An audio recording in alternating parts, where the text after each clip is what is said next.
Hello, and welcome to another episode of Connections, the Heart of Early Childhood podcast. I'm Shara Foster, and I'm super excited to introduce you to a new co host, Becca Desmain. How are you doing today, Becca?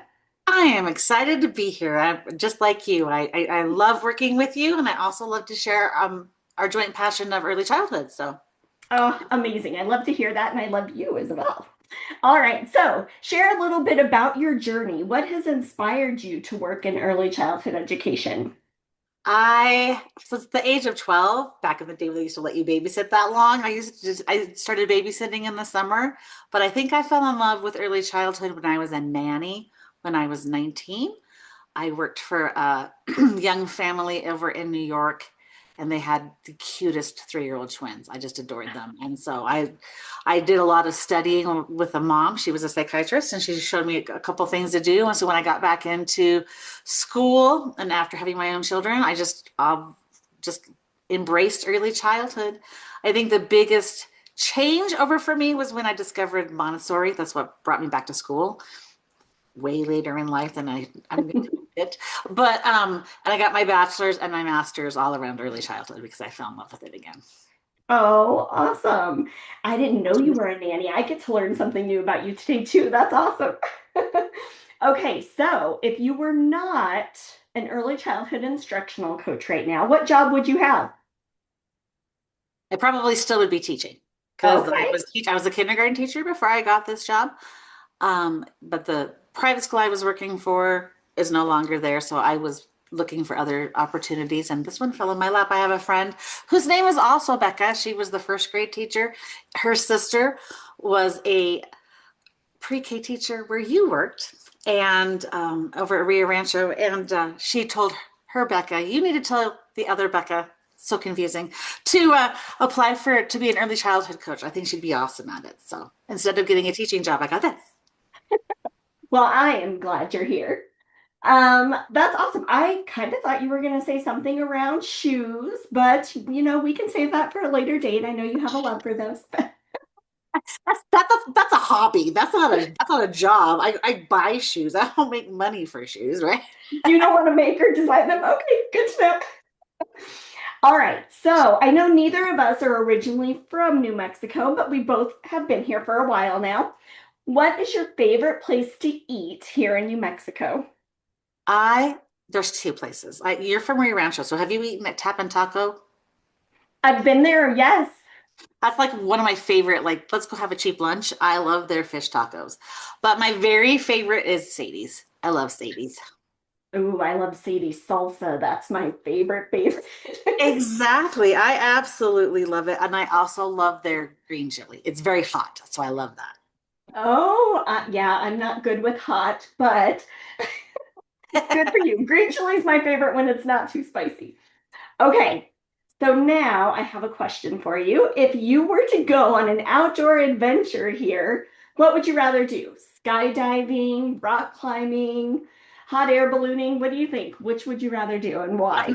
I'm not a really big fan of heights. I love hiking. So my husband still wants to take me up in the Hemis. He's done it with the dogs, but I haven't gone up there yet. There's that hot springs up there, so that's our next little trip, I think, around New Mexico. Ooh, that sounds very exciting. You'll have to tell me all about it. Okay, next question. What is your favorite children's book? Okay, so I have several.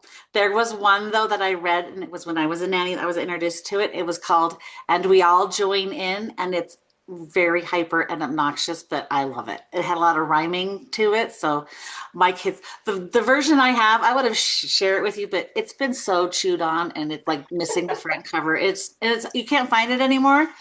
But so that's my favorite that I did.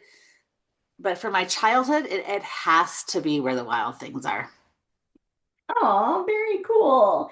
And I love that your favorite book is Chewed On and Loved. I think those make the best books, the best keepsake. So that's awesome.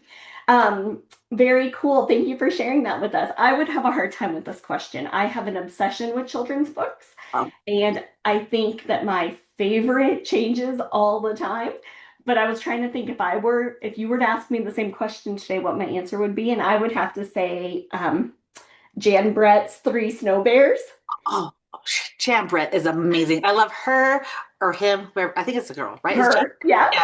And I had to think about that for a minute. And I love all the bear stories. The bear snores on, bear has a friend. I have all of those. Oh yes, I love all of those too. Yeah.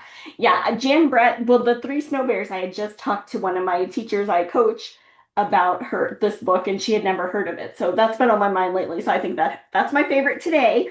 But if you ask me again tomorrow, it's probably going to be a different answer. I think as a teacher, it was very hard to like nail me down, but I have to have like those memories of my doing it with my children, reading with my children. And Oh, I would say you were also a kindergarten teacher. I loved to read uh, Charlotte's Web out loud to my kindergartners. yeah, that I always loved that opportunity to kind of read those early chapter books with the kindergartners. That was always fun. We liked a lot of Junie B. Jones when I was teaching kindergarten. Okay, so being a new co-host on our show, what are you most excited to bring to the podcast? I'm just excited to like get to know a lot of the people around the state. I don't have that many connections because I didn't get into the early childhood here as much as I had up in Montana. So I'm looking forward to getting to know those people and the opportunity to get to know more of our coaches when they come in and help us with our podcast.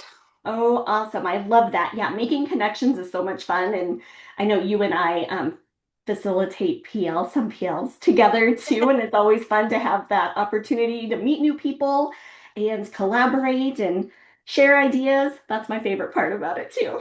Yes. Awesome. Well, thank you so much. I'm so excited to have you join our team, and we hope that you listeners are excited to hear more from Becca and I, and we will see you, well, talk to you all again soon. Thank you. Thank